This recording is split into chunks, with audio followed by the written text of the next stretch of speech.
Good morning, Breakfast with Bacon fans. I am Dr. Christine Bacon, and I have a great show for you today because it's one that's really relevant to what is going on in our society. And today's guest, Dr. Erin Brewer, has been right in the thick of it, not just as a PhD on this topic, but rather as a former trans kid. So I want to start with telling you, Erin, thank you first and foremost for being on the show. And let me tell my guests a little bit about you. But Erin is the co-founder of the Compassion Coalition.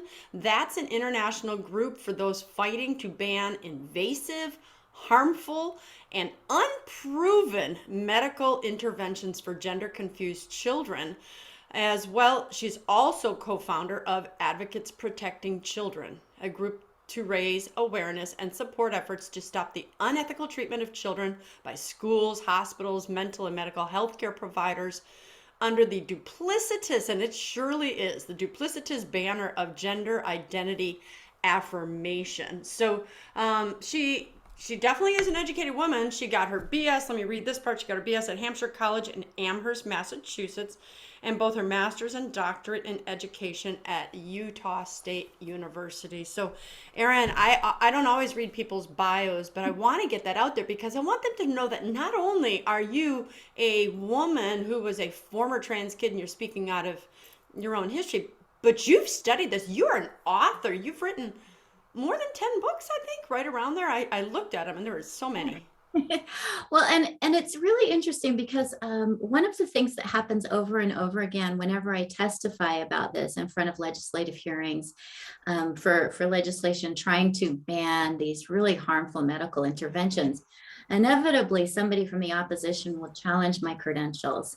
And they'll kind of say, well, you have a doctorate in education, as if that somehow is minimizing my educational experience with this. And one of the things that I usually say is, I'm not relying on my formal education to speak about this. I'm relying on my personal experience and the fact that I had an insistent, consistent, and persistent transgender identity for many years, and that I am no longer trans identified, which means that children who have that trans identity do not inevitably grow up to maintain that. And those are my credentials first and foremost, is that experience, that personal history, but also my education as, my experience as an educator, my background as an educator. It's very clear to me how influential this transgender ideology is and how it's influenced our educational systems and how children are indoctrinated into this. And I know a lot of the pedagogical techniques for teaching kids, and the trans activists have usurped those and are now using them to undermine children's identities. Yeah, I was going to say how nervy of them to try to say that someone with a doctorate in education. To me, what could be better than a degree in education? Quite possibly psychology, but you are exactly what you just said. You're looking at the pedagogical approaches to getting information in a kid's head, and we need to understand how that is being usurped. I'm going to take what I know will get in a kid's head and I'll teach them something at a time that they're so vulnerable and so raw. Yeah, And well, and especially the age at which they're introducing this, as early as pre-K and kindergarten. Adults of authority, they're, sometimes they're parents, sometimes they're doctors, but increasingly their teachers are telling them that they can be born in the wrong body. And if they don't feel like a girl, it means they're a boy. And if they don't feel like a boy, that means they're a girl. And they're using regressive sex-based stereotypes to influence these kids. So if you have a boy who perhaps likes to cook or is interested in flowers or doesn't like rough and tumble play, and that likes to child dance. or likes to dance, Yeah. that child is getting the information that they're born in the wrong body and they're actually a girl. And a child at that age believes the adults around them. And that's why this is so dangerous, is that we're preying upon children who believe what they're told. When they have adults telling them this, they believe it. And when I listen to detransitioner stories, these are children, often young teens, who get medical interventions who, are put on puberty blockers, which retard their growth and development, put on cross-sex hormones, which permanently damage their bodies, and oftentimes get surgeries such as double mastectomies, removing their breasts. Once these children realize what has happened to them, they are so betrayed. They don't trust anybody because the people who are supposed to support them, the people they were supposed to trust the most, undermined that confidence and damaged them and told them that there was something inherently wrong with them, rather than that it's just their personality that was a little bit different from the other children's. You know what the great irony is of all these things that you're talking about, Aaron, is that the women's movement that started, arguably in the 1960s in full force, is like a woman can do anything a man can. So the argument was that I can be a woman and still do things that boys do. So why can't I be a boy and do the things girls do? And so they're usurping that and saying, oh, there are in fact things that are only for girls. Because clearly, if you're cooking or dancing or liking pink, you must be a girl. It absolutely breaks down the argument they used half a century ago. Well, and it's so sad to me because I grew up, in the 70s and 80s, and there was this strong push that it was okay for girls to be rough and tumble. It was okay for Yeah. girls to play with Legos. That And was boys sort to play with of dolls. exactly. That was the message that I got. And now these very same girls are being told that if they don't adhere to these very rigid stereotypes, that they're born in the wrong body. And that the only way to address this is to damage themselves, basically kill off who they are and create themselves as a different person. This is promoting dissociation, which is a psychiatric dysfunction, and often a response to trauma. And that's the other thing that a very important part of this is that a lot of these kids develop gender dysphoria as a result of trauma because something horrific happens to them and they try to run away from themselves. And one of the best ways to run away from yourself is to become the opposite sex. That's completely different from who you are, especially if the child was sexually abused. And I've talked to so many detransitioners who've had sexual assaults, and that has pushed them in this direction. My dear friend Billy Burley, when he was, a kid, I think he was in fifth grade, his swim coach molested him. Walt Heyer was molested by one of his relatives. I sustained a traumatic sexual assault when I was in first grade, between kindergarten and first grade. These are stories that I hear over and over and over again. So these are children who are vulnerable, who are, searching to figure out how to grapple with these very difficult feelings. And in the case of a child who was traumatized, if they're told that they should dissociate from themselves and create a new persona, they're being denied help in understanding that that trauma wasn't their fault. Right. And that's what breaks my heart the most. One of the things that just keeps me moving forward on this, even though it's really hard to speak out, is thinking what would have happened to me if, as a little girl, I had been told that I was indeed a boy and that I should go ahead and change my external appearance, masculinize myself. I think about all the repercussions that would have had. One of them is that I never would have gotten the help I needed to understand that the sexual abuse wasn't my fault. Yeah. And that was something that I really needed to understand because my gender dysphoria was underlying this incredible self-hatred and shame that I had, and this desire to keep myself safe. I didn't think that I could be safe as a girl. And I would have been denied the opportunity to really to work that through To if I had heal. to heal. Right? Just to heal. Right. I also would have been put at risk at future sexual assaults because I was a small girl. If I had started going into men's restrooms, I would have been incredibly vulnerable to future sexual assaults. Going into the boys' bathrooms at school. That's an incredibly vulnerable position for a girl to be in. And it also would have damaged my ability to heal my body. And it took me until my daughter was born to fully appreciate myself as a woman. I really continued to have dysphoric feelings, just being uncomfortable with a woman and angry with my woman's body until the day my daughter was born. And when those doctors put my daughter in my arms, it just melted. It melted me. I suddenly realized why I had a female body, why it was beautiful and powerful and wonderful, and did not want to change it. And that was the first time that I would have turned down medical interventions if they had been offered to me. Up until that point, if someone had said, we can change you into a boy, I think I probably would have gone that direction. So these are gender dysphoria is something that takes a long time to heal. And no child should ever be offered the opportunity to drug themselves in a way to make them feel better. And a lot of people don't understand that testosterone is a controlled substance. Nearly any woman who takes it would feel initially really good. So you hear these girls who say they're transgender and they say, I feel so much better since I started taking testosterone. And that's not surprising at all. Dr. Quentin Van Meter and a number of other endocrinologists have noted that testosterone can act almost as an antidepressant initially because it gives you a boost of energy. It increases your libido, you increase your self-confidence, all things that a girl who's struggling with difficult feelings initially would feel good about.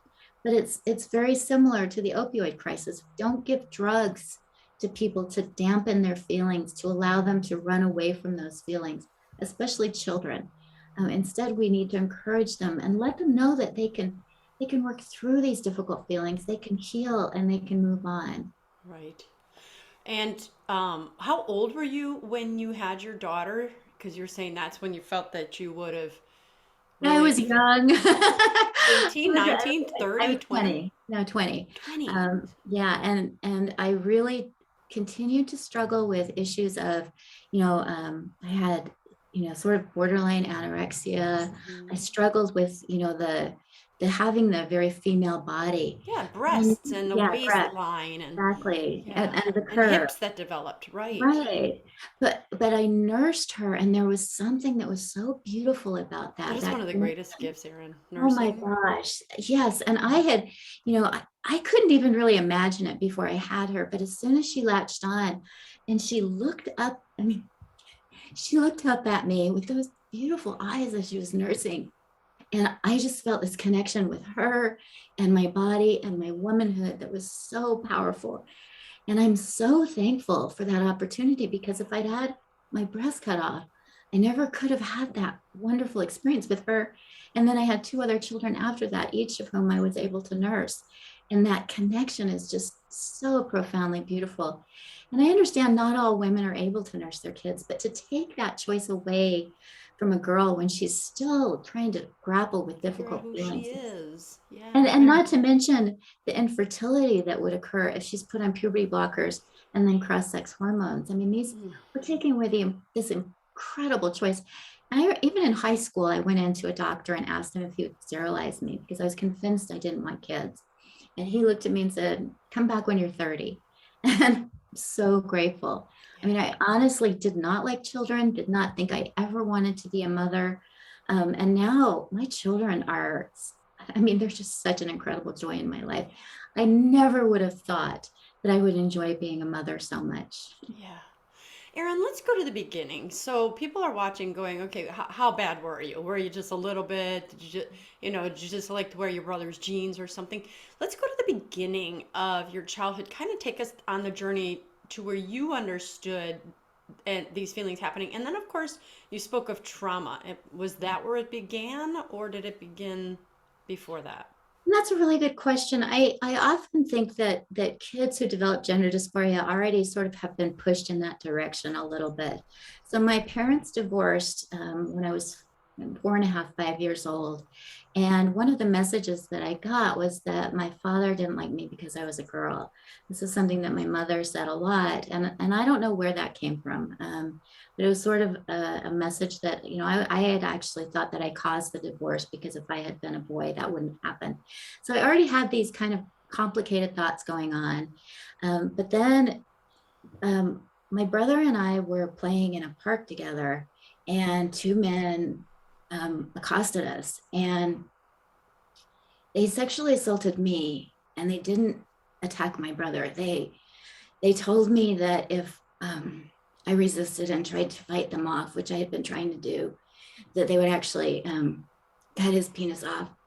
So I felt very much like I had to let them do Submit. what they did, submit. And as I was it's almost like I left my body and was watching what was happening to Aaron and decided I couldn't be Aaron anymore.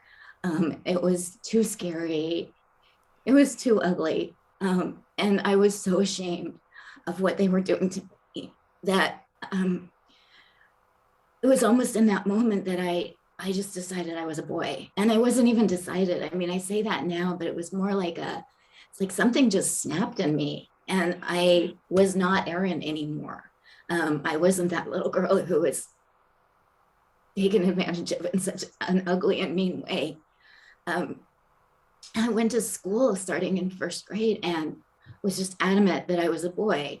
Um, When did Teachers this were trauma really take place? confused. You were how old when that? It was I was 5.5. Okay, so your brother was how old? He was 7. Okay. So he wasn't that much older than me. And there's a whole lot of issues about what this did to him. It was, sexual assault traumatized me, but it also traumatized him because he wasn't able to protect me. And so that brought on all kinds of issues for him. And that's one of those things. I see the pain. You can see the pain. Obviously, it still brings you to tears. And I think about some of the pains in my life, and they can, when I go deep into them, they Yeah. can still bring up these feelings. And so, if you want to talk gender specific, and people, they just get on you for being sexist, is what they'll call you. But I teach in my communication between the sexes class the difference between the male and the female brain, and that a male brain is wired to provide and to protect. At 7 years old, your brother felt ashamed because he couldn't protect his 5-year-old sister. That's not always the same. Had a girl been there watching this situation, she may have experienced different emotions of Right. fear, or whatever. She may have experienced the same thing your brother did, but males more so than females. I should be protecting. I should be protecting. This happened because I didn't do that. So yeah, you and I have talked privately what a secondary victim he was, and the trauma that this caused him as well, that Yeah. carried much into his adult years. Well, and it was a little bit harder, I think, for him to process too, because in his mind, nothing had happened to him other than he didn't protect me. And in some ways, that is as much, if not more, of a profound trauma, because I was able to pinpoint what happened to me and how, people understand, oh my gosh, that's horrible what happened to you. Whereas for him, and he also just had such a hard time talking about it. I think he felt so much shame and just, I mean, just, and it really, we had a pretty fun relationship up until that point. And after that, we really couldn't look at each other. It really just destroyed our relationship. We were just, it was like we couldn't look at each other. He had seen something happen to me that no brother should see. And I had watched him watching it happen. So, again, sexual assault is just so damaging. And one of the reasons I speak out is because if I had been affirmed by my teachers, if when I went in and said, I'm actually a boy, they had said, yes, you are, I never would have gotten a chance to really understand all of this complicated stuff. And you asked me when we started talking how bad it was. And I've had some people say, well, you probably don't understand what gender dysphoria is. And I really do. I used to take rocks and I would just pound them in my private area because I just had so much anger there. Um, Sometimes when I'd be brushing my hair, I would just have such a rage that I'd start slamming the brush into my head and I'd have blood running down my head. I was incredibly just disgusted and ashamed of being a girl. And I also became incredibly aggressive at school. And so the teachers, that's one of the reasons they called in the school psychologist, because I had gone from being a pretty happy go lucky kid to all of a sudden, I was kicking other kids. I was pushing them into walls. I was yelling at teachers. I was very out of control. Um, and again, if they had just said, well, she's obviously a boy, she's acting aggressive, that would have just covered up the problems. And instead, they got me into a group with other kids who were having these kinds of problems and helped me to work through them and learn how to talk about the feelings that I was having rather than, bullying other kids. And, I feel especially bad about bullying other girls because I so badly didn't want to be associated with the girls that if one of the girls was nice to me, I would often just push her or kick her, or swear at her because I was like, no, I'm not you, trying to distance from that. So I understand, that that kind of gender dysphoria. I understand what it's like to be insistent and persistent and consistent about being the opposite sex, and that criteria that they use, is oftentimes so misleading because in my case, my gender dysphoria was incredibly profound, and it took. I mean, it was a long time. It wasn't just a couple months.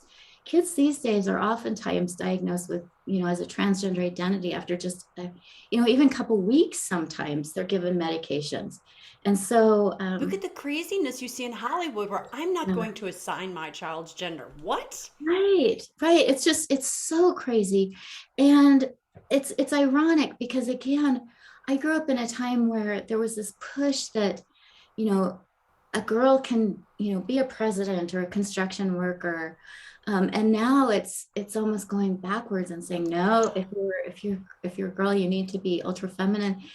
And a lot of especially the boys who are claiming that the identity of a woman or a girl, the way they're presenting as female is incredibly degrading towards women.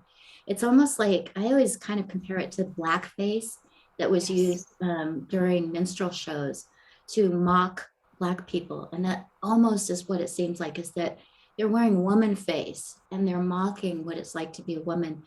Um, and it's really quite degrading there to sort of suggest that being a woman is basically wearing makeup, having some jewelry on, and having large breasts. Breasts. Right. That's kind of what and wearing, they have these very, it's almost like I'm not even sure I can do it because I guess I don't identify enough as a woman, but they do these poses that are supposed to suggest that they're somehow a woman.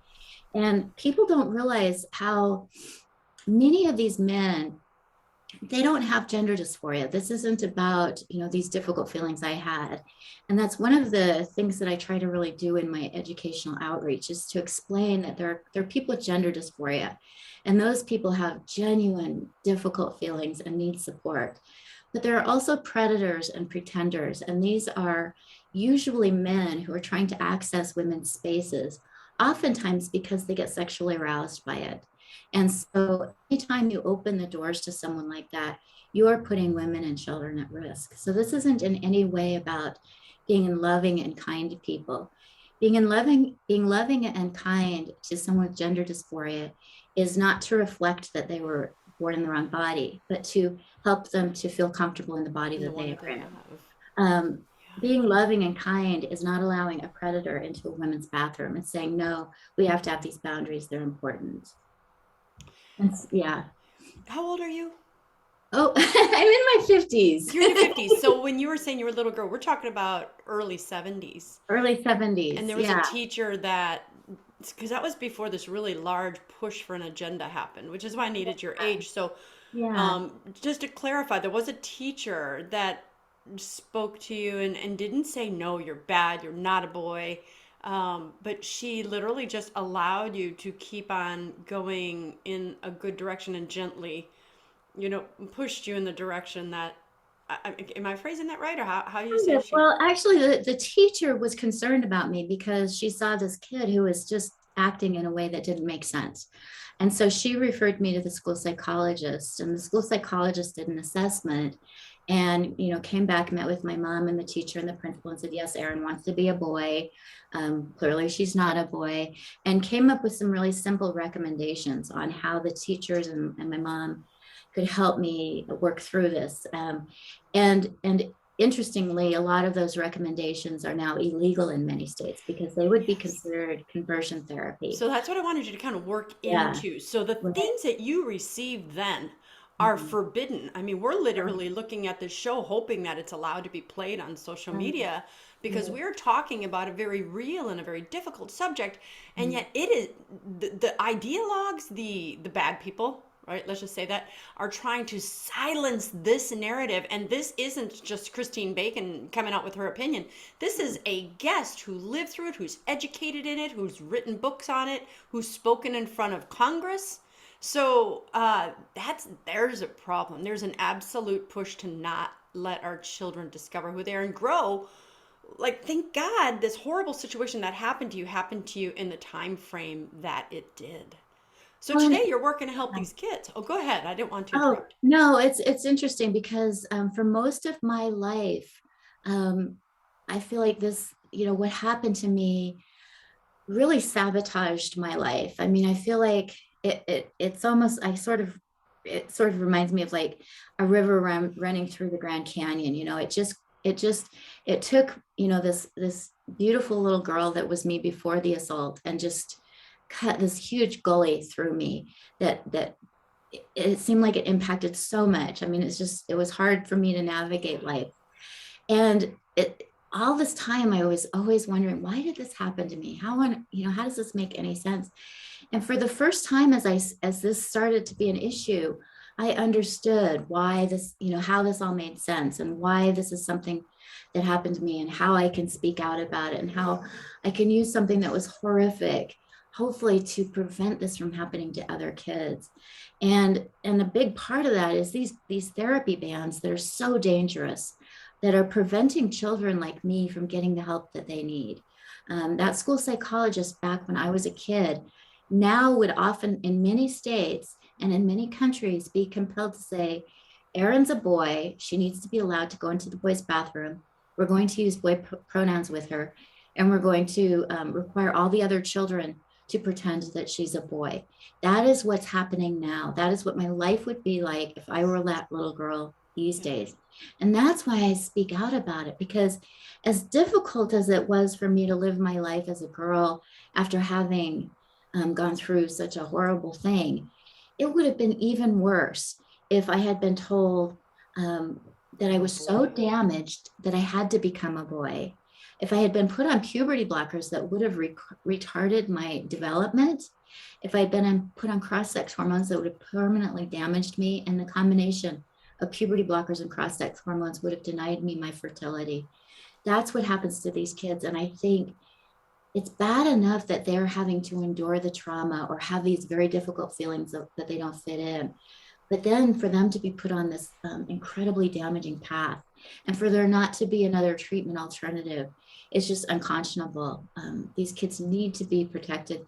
We need to stand up and speak out and really advocate for them, because they deserve to grow up and not have, I think about some research done out of Australia by John Whitehall, and he has shown that the IQ actually is lower in kids who are put on puberty blockers. So Wow. we're actually retarding children, which is, this is, when we start talking in terms of what's really happening, we're mutilating children, we're retarding them, we're inducing a disease state in a normally healthy child. This is not something we would ever do in any other circumstance. So it's clearly an ideology that's taken hold. Yeah. Just to kind of tie up another thing, you're talking about how this damages the children, which we're going to focus on that. But you think of how many, you're saying we need to stand up against this, but I think of those teachers. I Mhm. think of the teachers with the hearts that think like you or me, or with common sense, that want to help the Aaron Brewers of the in their class in 2022, and they would not only be at risk of losing their jobs, but going to jail, losing licenses. Yeah. So these teachers, and I can ask you now, I normally would ask you later, but what are these teachers to do? How Well, and would that's, what would you yeah, you suggest they mentioned do? teachers, and it's parents and healthcare providers as well. I've talked to parents who have had child protective services called on them because they're not willing to accept that their child is the opposite sex. They're having, their parents who've had their children taken away from them because Yes. they haven't accepted this ideology. This is now a state-sponsored ideology. And as you mentioned, teachers who don't adhere to it are often fired. Sometimes they're fined, and sometimes, in some places, it's now a criminal offense. Yes. This is no different than instituting a state religion. and saying, if you don't follow our religious beliefs, you will be taken to task. And these teachers are in such a difficult position because in some schools, they're told if a child comes in, like in my case, if a child comes in and insists that they're the opposite sex, the teacher is supposed to even hide that from the parents, or else they can get in trouble. And I'm aware of one situation where a teacher just let a parent know that the child had adopted this identity, and that teacher was fired. So we're seeing just, not what's happening to the children is horrible, but we're also having these amazing rights violations. We're having, these are, we're having increasing threats of doctors who aren't willing to provide these interventions, being taken to task, potentially being losing their licenses for not providing these interventions. I mean, it's gotten so crazy, and so many people don't understand it. They think that they're just being kind by what they call affirming a child or going along with this. And they don't realize how incredibly unkind all of this is. It's unkind to the child, it's unkind to society, it's unkind to the other children.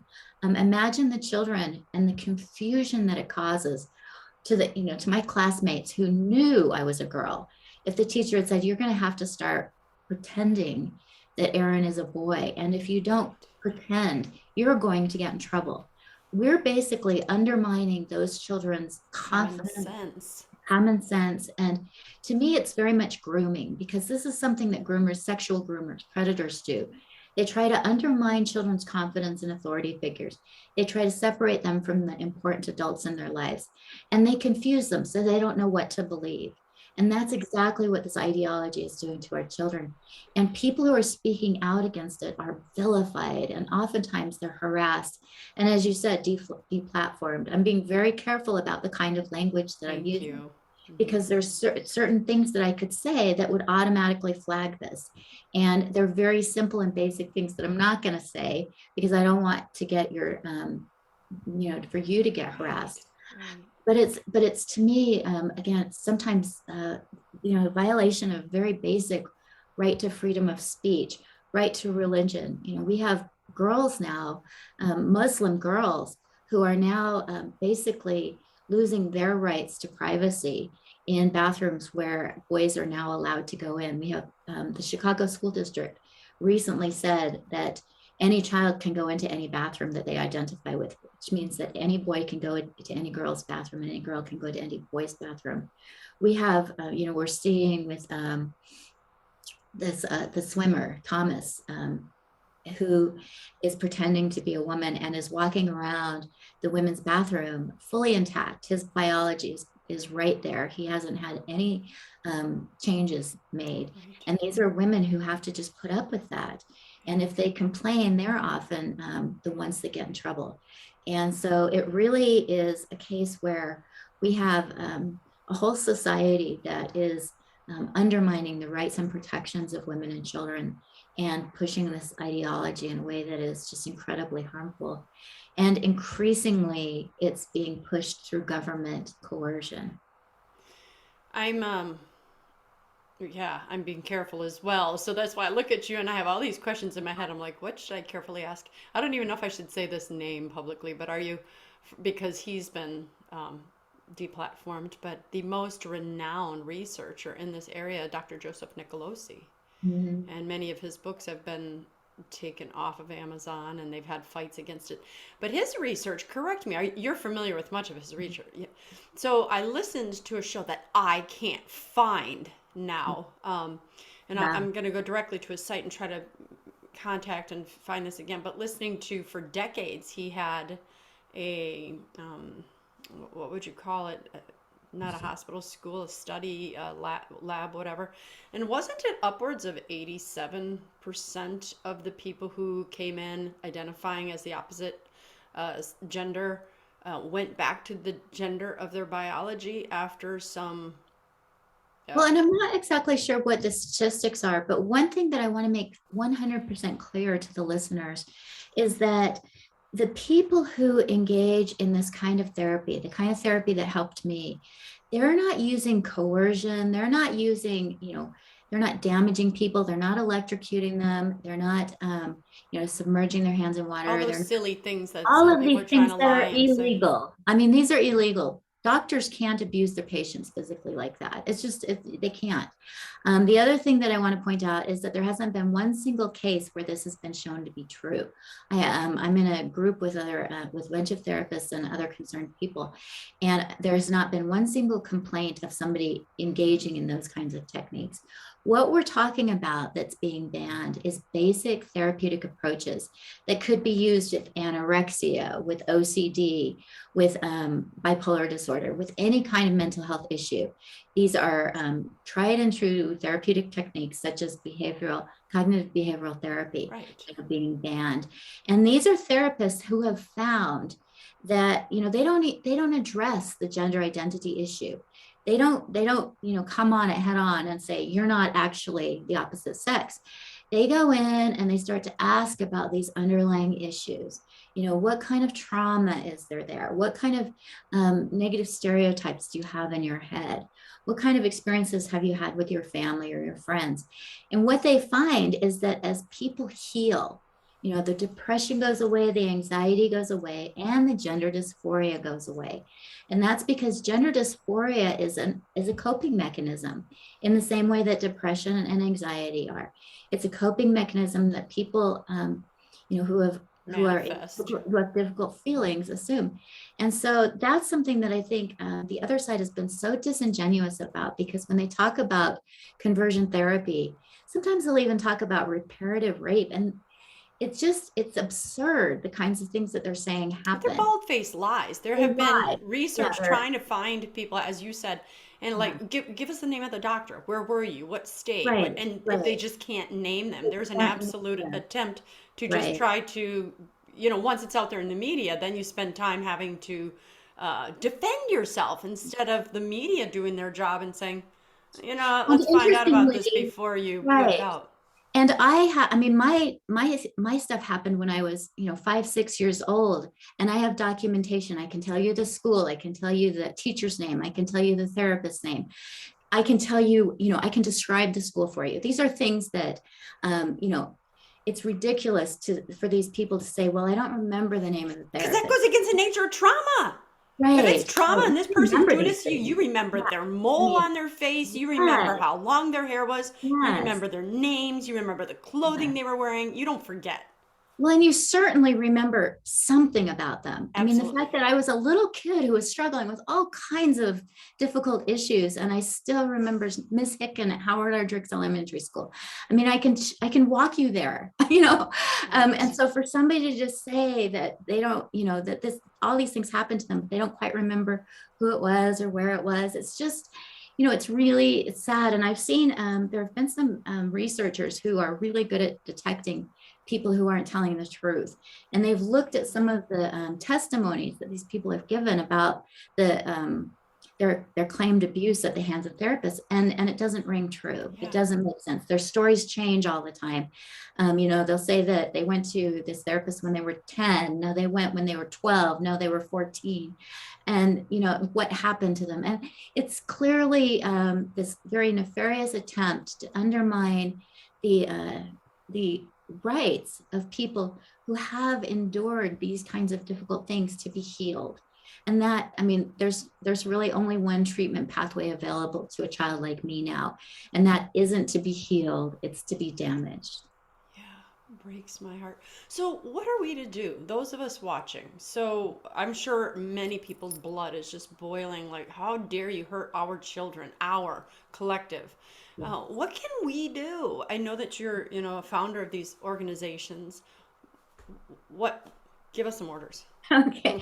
And it's so frustrating because I think what's happened is that this ideology has taken hold and it's hit our society like a tsunami. It's already done so much damage.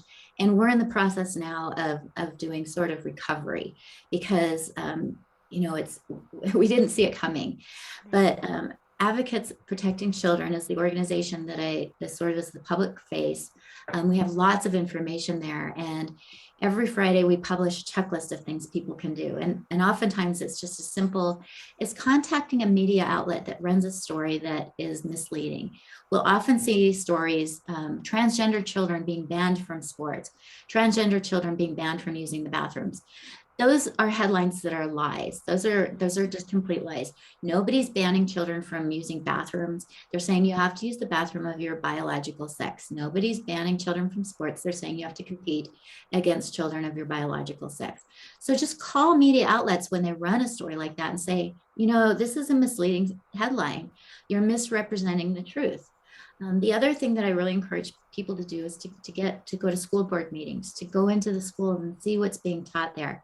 I think a lot of people will just be shocked when they find out how deeply this has gotten into the school. If you look at the sexuality or life skills education programs at your schools, a lot of it is under anti-bullying. So there was a child, I believe it was in Oregon, who was disciplined for bullying because the child used the accurate pronouns of child rather than the pronouns that the child wanted to be used.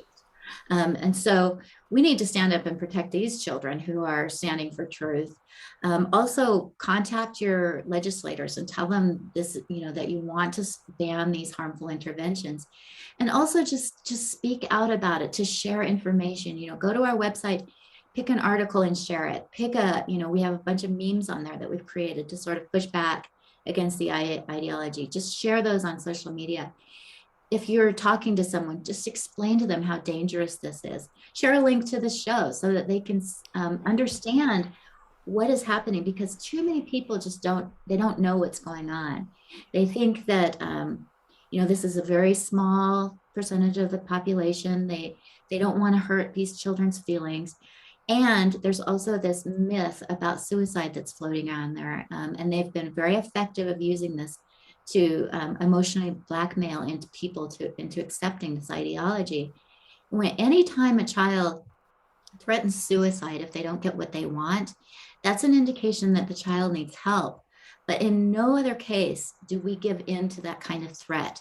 If my child wanted the keys to my car and I said, no, you're grounded, and they said, I'm going to kill myself if you don't give me the keys to the car, I'm not going to give them the keys to the car. I'm going to find out if that suicide threat is real, and if so, get them some help.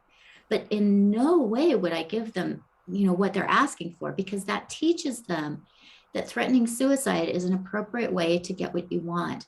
It's also telling children that suicide is an option, and we should never, ever be giving that impression that it is an appropriate response to very difficult feelings. We should be telling these kids, you can work through these difficult feelings, no matter how hard they are. You can make it. People make it through, concentration camps. They made it through slavery. I made it through a horrific sexual assault. Yes. You can survive these very difficult feelings. You don't have to kill off who you are and become somebody else. And that's a message these kids need to hear so strongly from their loving adults in their lives. It's so funny. I wrote my book, The Super Couple, A Formula for Extreme Happiness in Marriage. And I found that the formula, SACRED, sacred, after I kept analyzing, because like you, I'm a social scientist. I study humans. I realized that the same formula that made someone have an extremely happy marriage was the same formula that had made you a happy boss or a really happy employee or customer service. And the E in that formula, SACRED, is encouragement. In a super marriage, if a spouse encourages the other, like, if anybody could write a book, Aaron, you could do this, right? In school, if you have a teacher saying, if anybody can get through this, you can get through this, Aaron. And so encouragement is so powerful. And I know that there are people watching that aren't necessarily Christian, but even in the Bible, it is mentioned, encourage one another. The power behind encouraging means two people are supporting. So I think it just shows the value of community.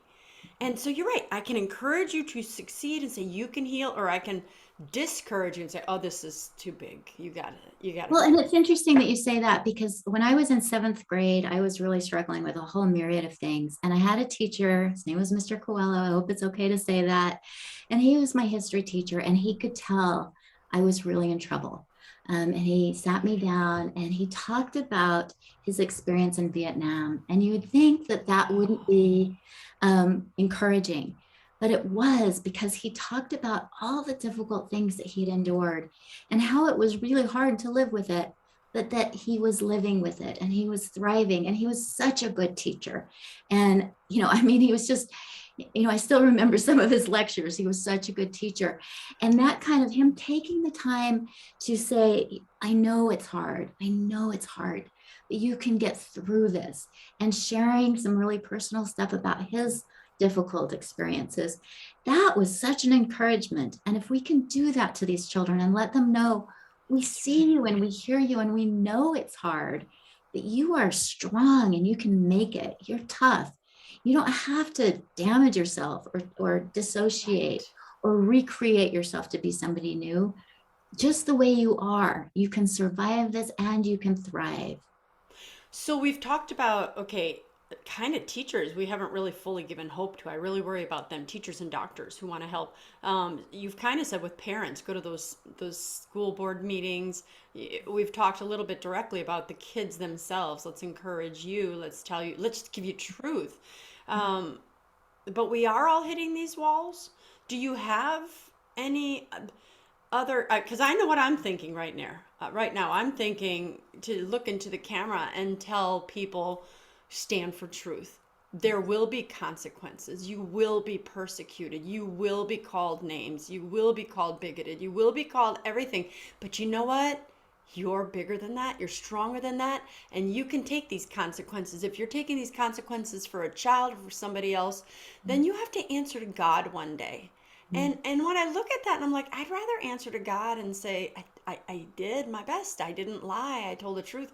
Or, oh, well, why'd you surrender to that person there who called you meanie meanie, or a bad name. So, I know that may sound easier said than done, but I am persecuted a lot for holding on to truth. And I just realized I just got to keep on doing it. That's why I have amazing guests like Dr. Aaron Brewer on my show, because I'm going to one day have to answer and say, I tried to get the message out. So, are there more things we can get people to do to be proactive in these areas? Yeah, that's a good question. Because, like you said, it is hard. I get threats. I've lost a lot of very good friends. I've lost family members. There are times where the women who are advocates protecting children, we meet and we just kind of comfort each other, because it can be really hard to keep pushing back against this ideology, to keep standing up for children. But I think about how many times I hear people say, if I were in Nazi Germany, I would have stood up against the Nazis. Yeah, and And yet you don't stand up to the they're not narrative and standing up to the narrative. ideologues. I hear this is too hard, or I don't want to get fired. I've pretty much given up any chance of getting back into academia because of me speaking out on this. Right. And I have recognized that. I've lost a lot of friendships. I'm hoping that at some point they will understand why I'm doing this. But until then, these are children we're talking about. This is the health and well-being of children. This is their ability. To me, it looks a lot like eugenics. So, they're basically sterilizing vulnerable children. A lot of these children have mental health issues and they're sterilizing them instead of giving them help. So, if you have some financial means, donate to some of these organizations that are fighting this with litigation. Increasingly, we're seeing people who have gone through these medical interventions who come out on the other side and say, oh my gosh, they said that this would make me feel better and it didn't. In fact, It's things are worse. worse now. And these are people who are starting to sue the doctors who did this to them. And once we start, hitting doctors in the pocketbook, then they're going to stop being so excited about performing these interventions. So that's one way to help, is to support these class action lawsuits. But also just, as simple as it might be, just talk to your friends, talk to your neighbors about what's happening. Go to the library and see what kind of books they have there. And if they have only books that support the transgender ideology, start ordering other books that counter that, so that at least people, when they go to the library, they can see that there's another side to this narrative, because a lot of people have no idea that there's even people like me, that there are detransitioners, that there are people who have been able to, who have had severe gender dysphoria, come out on the other side accepting who they are. Hmm. And we need to get those stories out. I feel so like I just want to like rally people and have this be a call to action and say, if this isn't something you're willing to stand up for, what is? If you're not willing to prevent children from being retarded with puberty blockers, from their bodies being permanently damaged by cross-sex hormones, from them being sterilized, from their breasts being cut off, their bodies being mutilated, this isn't something you're willing to stand up for. What is? This is happening every day in every state in the union, and it's increasingly being supported by our government. So that's another thing you can do is change, Write your figure out, congressman. write your congressman, figure out where your legislators stand on this issue. A lot of times the legislators will go along with this because they get a lot of pressure from the doctors who are doing these interventions, and they're getting donations. So I saw, if you start looking at where different legislators are getting donations from, they're getting donations from Human Rights Campaign, from the Trevor Project, from GLSEN. These are organizations who are specifically trying to push this agenda. Yes. Planned Parenthood International, IPPF, is doing it in the US as well as internationally. These are organizations that are, in so many ways undermining our, just our Our foundations, our family, humanity. our Our humanity. Yes. humanity. Yeah. I like that you mentioned books because that was my next question. You've written several, and are your books just for children who are dealing with this, or any of your? So, can you tell us a little bit about the books? And because someone right now is watching, going, I'm introverted, I'm quiet, I don't know how. So, your books would Right. be helpful for them. Name a few of Yes. them. So I'll name a couple of books that I think would be helpful. The first is called Always Erin. And I wrote that about my childhood experience. And I really felt compelled to write it, called to write it. And a few people said, how on earth are you going to write about your story in a way that's accessible to children? And I worked hard on it. And I think that I managed to do it in a way that is not going to scare children and that isn't too explicit, but that really pushes back on this idea that a child can be born in the wrong body. And when I started thinking about the book I Am Jazz, which is a book that's in almost every school library in the country, and that is a book that's telling children that they can be born in the wrong body, I thought there has to be an alternative to this. There has to be, the other side of the story. And so that's why I wrote Always Erin. And it's specifically a children's book, or for adults who are working with children who are What struggling with age group? difficult feelings. I would say that is um, if they're working with an adult who can help them work through these things, I would say pre-K probably to about 10th grade, it would be Okay. appropriate. But again, with the younger kids, you'd want to have an adult who could help them work through, talk about it. Right. You wouldn't just want to hand them the book. Because, and again, I would say, if they're working with a parent or a teacher or a therapist, somebody who can help them to really question, like, do you have those feelings? And because a lot of times those feelings are coming from trauma. So you have to Right. be able to, work with that. The other book is called Transing Our Children. And that is basically, it's, an introduction to this for somebody who has no idea what's going on. It just lays it all out. It explains where this is coming from, why it's wrong, and it has a lot of information in it. The third book I'd really recommend is Maria Kepler's book, and it's called Detox, Detrans, and Desist. And it's a guide for parents whose children have developed transgender identity to help them work through it, because we're seeing that parents can't take their kids to therapists at this point. I've had parents report to me that they took their child to a therapist. The therapist learned that the parent wasn't affirming the child's transgender identity and called protective services. So this is a manual for parents so that they can do it on their own. And increasingly, I think we do need to do this on their own. Finally, if at all possible, I'd recommend to people that if they can homeschool their kids, that they do it, because this is so ingrained in schools Yes. at this point. I know not everybody can do it, but I think that when we've talked to parents who have successfully gotten their kids out of the transgender identity, it's mostly people who have been able to homeschool, and it's because you're able to take them out of, it's basically a cult. They've been taken over by a cult, and the only way you can really help them to to process and to undo all the Just to get them brainwashing, out of the cult. to get them out of the cult and to start sharing truth with them. So those are the three books that I'd really recommend. There are also lots of other books on our website. There are some that are very specifically for Christians, and then there are some that are, more secular. So if What you is go that website? advocatesprotectingchildren.org. Okay. And yeah, there are a lot of good books. There's When Harry Met Sally, or When Harry Became Sally, I think is what it's I was called. like, oh, I like that movie. There's one called Love Thy Body, which is by, I'm going to forget her first name, but her last name is Piercy. So there are a lot of good books out there. But as you said, a lot of them are being taken down from Amazon, that they're being specifically targeted. And it's interesting, Maria Keffler's book, Desist to Talk to Trans, when she first put it up, it was taken down after just a couple of days because there was an active push to report it to Amazon. And we rallied people, and we had hundreds of people contacting Amazon and saying, we want it back up there, or we're not going to do business with you anymore. And they put it back up. And so there are ways to push back on this. So if you hear, write to YouTube and say, we want Dr. Nicolosi's videos back up.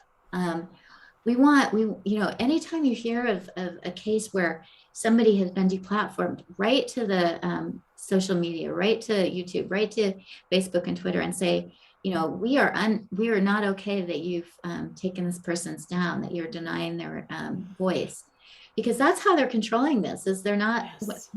The first time I testified about this in Utah, I went completely on my own. At the time, I was an atheist who was volunteering for Planned Parenthood. I had been a Bernie Sanders delegate in 2016. I went to the Utah State Legislature to share my story, and the media reported my testimony as being someone from a conservative hate group. They didn't even, report on what I had Who you said, are, right? why I had said it.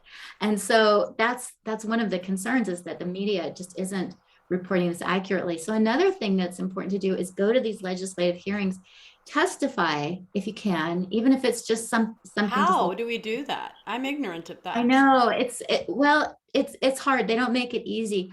What I would suggest you do is, if you've never done this before, to contact a local family rights group.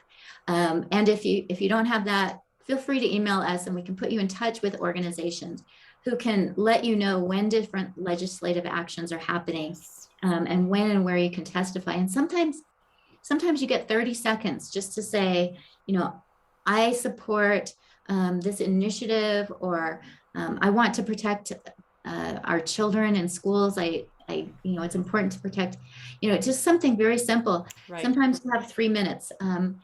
You can have a written statement. It doesn't have to be. Sometimes you can just go in and say, I hope that you'll vote for this. It's really important to me. Simple, but It's good sometimes to know because I think most of our viewers don't realize that we have a yeah. voice, because I never knew we did, and I'm pretty educated. I didn't Well, know and that you could. this I was thought you had really to be the first. scheduled and on a Yeah, docket. And this was the first time I'd ever done anything like it, and I didn't know what I was doing. I was terrified, and so I think sometimes they make it intimidating, because they don't really want the public input. But the other thing that you can do is, if you're absolutely too shy to testify, go there and witness it. Increasingly, we're seeing people go to hearings where parents are being, where parents' rights are being undermined, and just witnessing what's going on, and then telling people or writing about it, even if it's just something that is simple on social media. Hey, I went to a hearing where a judge encouraged the people to use their pronouns, just something simple like that, so that people know how deeply this is gotten into our society. I recently was at a hearing for a man whose wife was trying to get a restraining order against him because he's not comfortable with his child transitioning. They're divorced. And the judge, first thing came out and said, my pronouns are he, him. If you have special pronouns, please let me know.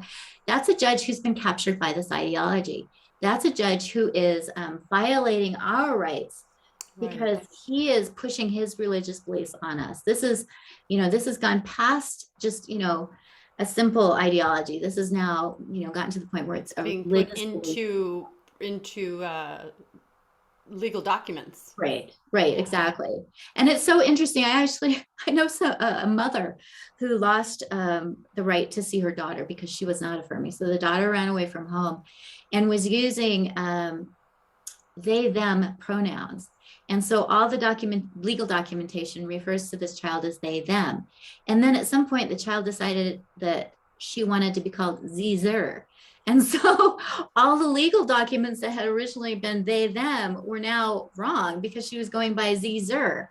You know? It's And at some just point, she might decide to go crazy. by per. And, I mean, Or there are just the all, ludicrousness of I changing mean, birth oh certificates. my What gender gosh, do you want me to yes. put on the birth certificate? What do you? Right. Or the Ugh. absurdity of expecting a teacher who is trying their best to educate our children to to remember all these different pronouns that kids are coming up with. I mean, imagine if that's what your goal is to teach, and all you're doing is trying, like, okay, what is the pronouns today? I want to make sure that I don't mispronoun because I might get It's fired. hard enough just to remember the first names at the beginning, you know? Yes, I mean, and especially because the pronouns can change, and there are some people who are gender fluid, so they have different pronouns changing throughout the day. I mean, it's really gotten to the point where it's undermining educators and doctors. Common I sense saw is something gone. from the UK, and it was telling doctors that they had to use the not just the preferred pronouns, but the preferred language when referring to anatomy. So instead of, a male Penis and anatomy, vagina, they might say right? foo-foo and Right. And scallywagger. I Yeah, mean, this yeah. is undermining our doctors' ability to practice medicine because they're busy trying to remember what language they have to use when they need to be practicing medicine. You know, my Again, PhD is in communication, Erin, okay, yes. and one of the things that we say that I like to stress is that he who owns the language controls the message. They change the narrative. So, you know, when So people are important. trying to change the language you use, that is Mhm. way more insidious than you may realize. You And take that, back yeah, the language. yeah, and that's something it took me a while to realize because I do tend to be, I want to be a nice person. And Sure. so I would be like, well, I don't want to hurt their feelings. I'll just use their pronouns. Now I try to avoid pronouns if I'm talking directly to the person because I don't want to hurt their feelings. But I refuse to be complicit in this ideology.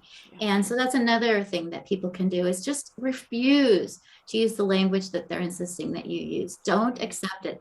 There is no such thing as a transgender child. There are children who have gender dysphoria. There are children who are struggling with these issues. There are children who are pretending to be the opposite sex. Yes. But there is no such thing as being born in the wrong body. And we have to hold strong to that truth. Well, I normally end by asking, name one thing you'd have our listeners do differently, but you got that Yeah. covered. But I do have a second question, a fill in the blank that I always put out there. And it is this. It's going to seem a little bit off topic, but it's not. So, Aaron, fill in in the blank. When I die, I will know my life has been a success. Well, If if I save one child from being given puberty blockers and cross-sex hormones. I think you've already been a success, then you've already. I mean, your passion as a parent, your knowledge is excellent. No one can watch you and question that you don't know what you're talking about from both a human perspective and educated perspective. Well, and thirdly, from one who's walked the walk. And if anybody watching here cannot see the heart of my guest, Dr. Aaron Brewer, today, I don't know what it'll take to see it. Truth, faith, and reason, it all comes together. And we are here in one mighty battle to save the souls of these precious among us, these children, and then adults, because they will grow up. And, you know, let's go to Aaron's website, which was what again? Advocatesprotectingchildren.org. Advocatesprotectingchildren.org. Go look at the books, look at how you can help. If you're confused, email them, write them a letter. You mentioned Congress or appearing before someone. How can I do that? You will get the help that you need. Mhm. I always say I get these amazing guests on my show, and I'm not doing anything, but I do realize just having this radio show is my part. Go and share this show, as Dr. Brewer said earlier. Share it with someone because you're like, I don't have the guts to say what you guys are saying. Well, we do. So share the show. It's that little thing might end up saving one child. And you'll know how much good that one share did when you one day die and face God, and he shows you, you see the consequences of that, you see how many children you saved with that share. So Aaron, is there anything else that you would want to make sure that I mean, I could talk to you for days and hours because Yeah. I love your passion, I love your intellect, I love your story, I love that you are an overcomer, you're not a Mhm. victim. And that's so important, is that at its very sort of root, this transgender ideology is teaching our children to be victims. And that's not healthy. That's just such an unhealthy way to be in the world. We want children who feel like they can change their circumstance, overcome difficulties, be strong and competent and successful, instead of telling children that they're weak and vulnerable. And that's at the root of a lot of the ideology that's out there right now, is trying to undermine the confidence and strength and ability of these kids. People can overcome tremendous difficulties. They sometimes need a little encouragement, and we can all do our part in encouraging these kids to realize that they can overcome difficulties. And like you said, something as simple as sharing a link, or being willing to open up to somebody and encourage them, can make a difference. That's, I think, that something that's so amazing about the human spirit, is that we are able to have such a big impact on others if we're willing to just take that risk. Yeah, and Aaron talked a lot about kids, but I look at you, if you're an adult and you're struggling with transgender ideology, you this is just something that's resonating with you, but maybe you don't want to tell anybody else, you are stronger than you have been told or than you believe, or you might be scared, but you were made in the image and likeness of God. You are beautiful. You were made intentionally in the body that you are in. Whether you've already cut off body parts or not, um, you are lovable. You are worthy. And so I would suggest you also go to Dr. Brewer's website and contact her. Also contact a Walt Heyer, who is a man who lived as a woman for 7 years before he detransitioned, and he had his male parts mutilated and cut off, and he's living a healthy life, and he too is an advocate. So you know what, you're not a victim. You can get through this, and you've got people like me and Dr. Brewer and so many others that are there to help you. So if one last time, your website, Aaron, Dr. Oh, Brewer. advocatesprotectingchildren.org. .org. You can also go to my website, breakfastwithbacon.com. If you forget, I've had other fantastic guests talking on topics like this on my website, and you can hear she's not alone. She's not just a one-man army, one woman, I should say, with a topic like this, right? So funny.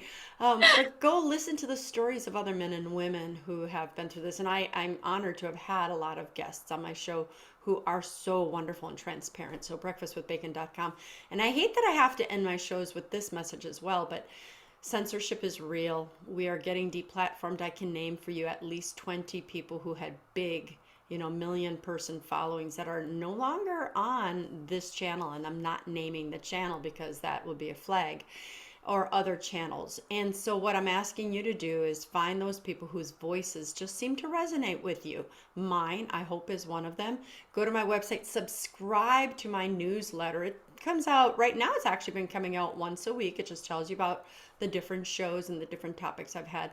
But for all those people, all those men and women that you wish to follow, who you think has a good voice, I am strongly encouraging you to go directly to their websites, subscribe to their newsletters, because soon, and sooner than you think, you will no longer find any of us with voices that oppose the mainstream narrative right here on this platform. So it may feel overwhelming, but you don't have to read everything that all these places send you, but just all of a sudden, because I'm saying this because I started noticing that people that I always followed, I was no longer getting their videos, and I realized they were shut off. So anyway, I have to put that out there. But on the happier note, Dr. Brewer, you are an amazing human being, and I tend to think that when you do die and you face God, you're going to see thousands and thousands and Aw. thousands of people whose lives have been touched by your story that could have been tragic, that ended up just blessing many. because of your Thank you honesty. so So much. thank you. And thank you for coming on my show. You are just an amazing human being. Thank you. And thank you for being willing to take the risk to talk about these difficult topics. It's so important to get the word out there to people. Thank you. Well, so we're gonna do this together. Oh, and don't forget to like me on all my social media as well. You know where to find it. Go look everywhere: Facebook, Instagram, Rumble, all that stuff. But I do have to go off the air, so I wanted to say I'm Dr. Christine Bacon. You've been watching Breakfast with Bacon, and I want to remind you always to live your life. Do you remember what to say? Oh no, I'm thinking Sunny side. sunny side up.